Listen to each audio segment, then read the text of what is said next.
The top three hills for skiing and snowboarding around here are Cascade Mountain, Devil's Head, and Tyrol Basin. And so, I had to get the season pass my last couple years of high school. If you got it with friends or, acquaintances, it came down to $100, $200. So I did that with a few members of my crew at the time. And I was in high school basketball, so I couldn't go immediately after school, go to school kids. But I'd go after that and get a couple hours in. Of course, didn't tell the coach. See, what you got to do is become friends with the park crew, somebody that works at chairlift, and then they'll let you stay for that extra half hour while they're closing the rest of the facilities down. I've been up to the UP a few times too. Skiing is, kind of intermingled in here. But Jackson Creek, Black River Basin, and Powderhorn, three of my favorites up in the UP, highly recommend. And that's a step up from what we have around here. So if you got this down, you're looking to go a little, broader, I would check that out. And I was told by somebody at work that I need to get up to Mount Bohemia. Thank you, Gillian, for the recommendation. I'm going to have to add that to the list. I've been out to Copper Mountain in Colorado too, shredding gnar with the family. Had to do it. And plenty of beautiful memories heading down those long, winding runs, the beautiful Rocky Mountain trails, and just decadent and playful snow. There's something playful about it. It's a nicer kind of snow out there. And the sun is bright, blue skies, just incredible. And sometimes you have to take a break halfway down those mountains because the runs are so long. The faster chairlifts to get you to the top, but the runs are really long too. And if you're trying to make your own path, create your own story as you go down, you might need a break along the way.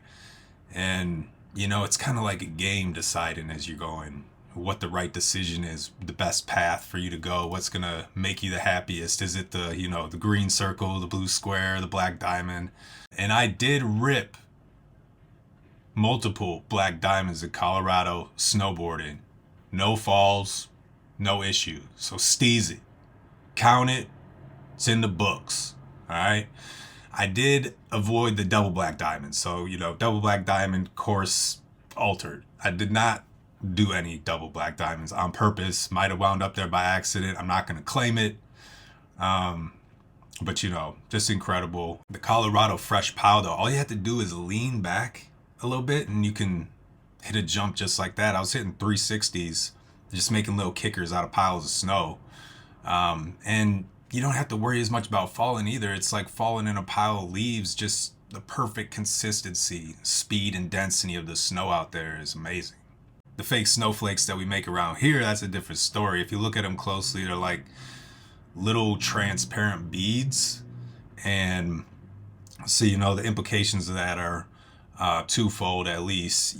For one, it's just not natural. It doesn't pack the same as natural snow. And then they're, spherical so they can roll easily. And by the carving of the skiers and the snowboarders, they just get tossed into these piles very easily and get down to the ice, which is just hiding underneath. The fake snow is almost just a facade. It's okay, it's what we got to deal with, but there's certainly a difference there, and our hills can get dangerously icy fast, so you got to be careful about that.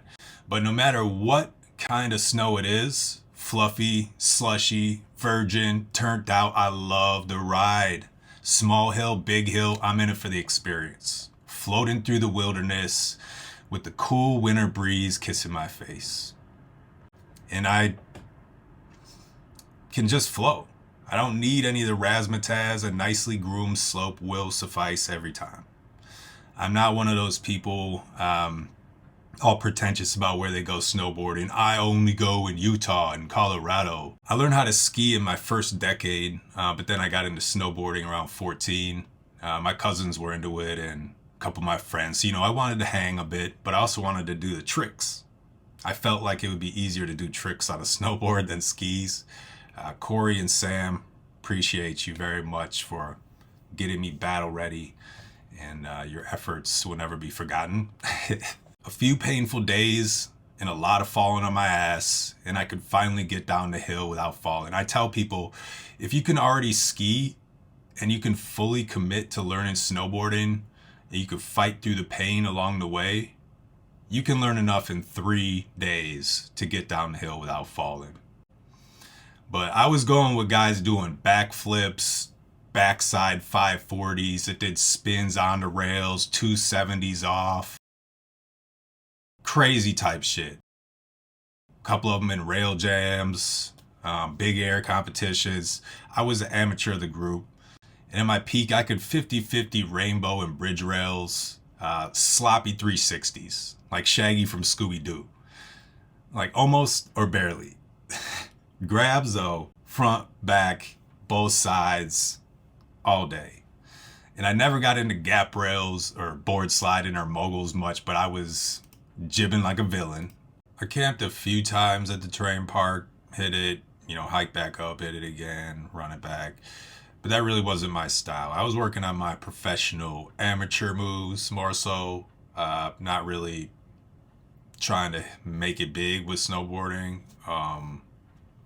A big hobbyist, maybe blaze a trail or something. There was a time when I could go up to Cascade and I know I'd run into somebody I knew there.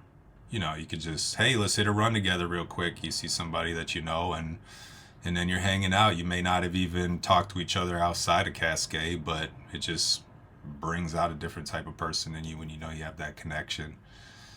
I've had a few dingers along the way. I'd be lying if I said I didn't, but that comes with the terrain. It's all gravy though, babe. I'm all good. I was happy skiing for all the time I was doing it as a youngin'. But I wanted to get into snowboarding so I could do the tricks too. I wanted to hang with the crew and my cousins, but also do the tricks. And when I was skiing, I was just bombing the hills. So it was kind of a combination of those two things that led me to a place where I was trying to keep up with my friends and doing maybe a little bit too much at times. Had a couple pretty bad slams. Thankfully, I'm okay, but I'm very tough.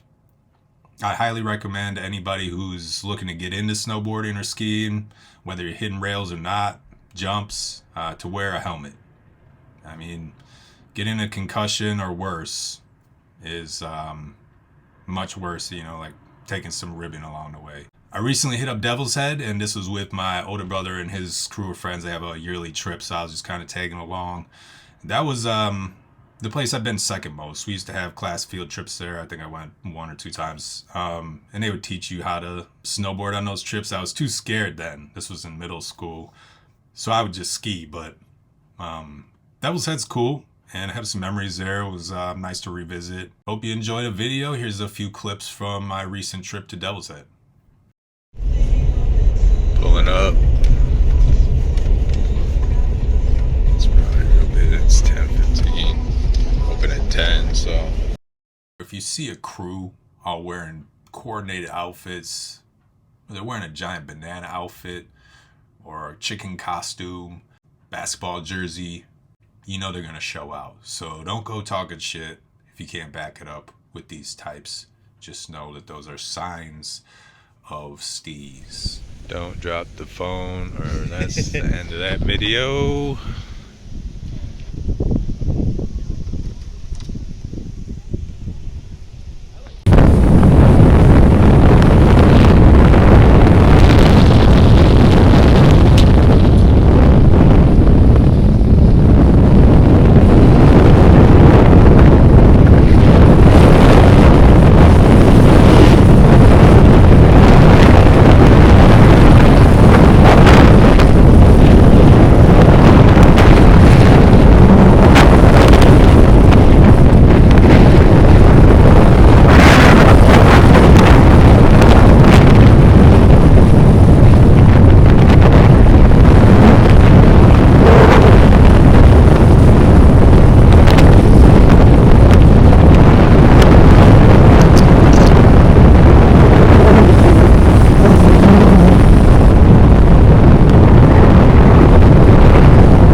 little bit of chest on the snow hill.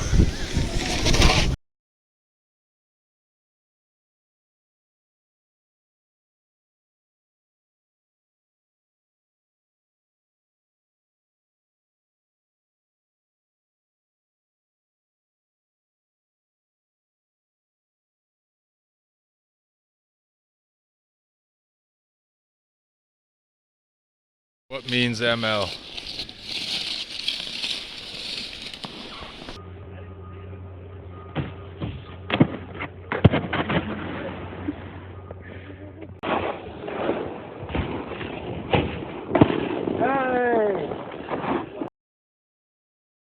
Skiing wasn't lost on me. I still love it, and I've returned to it since learning how to snowboard, but it's just comes second now. The last run. You want to do this one then, Andy? I don't care. We can do that one again. Let's do this one. I'll follow you guys. Let's do this one. I'd like you to break.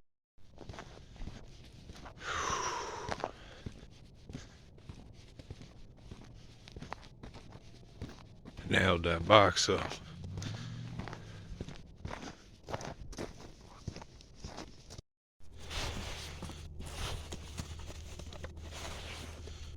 One of the worst parts of the day, taking the boots off that. You gotta make that noise. Be careful because you might catch yourself a snow bunny. Form a little day romance and hop off into the woods together. You're going up and down these runs, vibing off each other. You get a meal, you get back out there, you spend the whole day together in the sun and you're worn out. You might get swept up. See, it's a different atmosphere up there, and it does things to your mind and your body. Just be prepared when you start to feel that tingle. When you get on the hill, you get in the mode and feel the culture. Get ready for that sensation. And don't get took. Don't get up there and get took by some random chick or dude, whatever you're into. Alright? If you're interested in where you can buy gear, it's so expensive. Where do I buy it? If you're in the Madison area, there's the Hoofer Resale, and that's where I got most of my initial gear. It's down at the Union. They do it every year. Great sales, plenty crispy gear, and it's still going. So yeah, I'll post that info here too if you want to check it out. A couple other places on my list. Love to get to Jackson Hole, Park City, and the rest of them places that I haven't hit in Colorado. Obviously, eventually, need to get out to Norway and really embrace my full Scandinavian self. But yeah, thanks for watching. Now make sure to like the video and subscribe to my channel or you're a poser.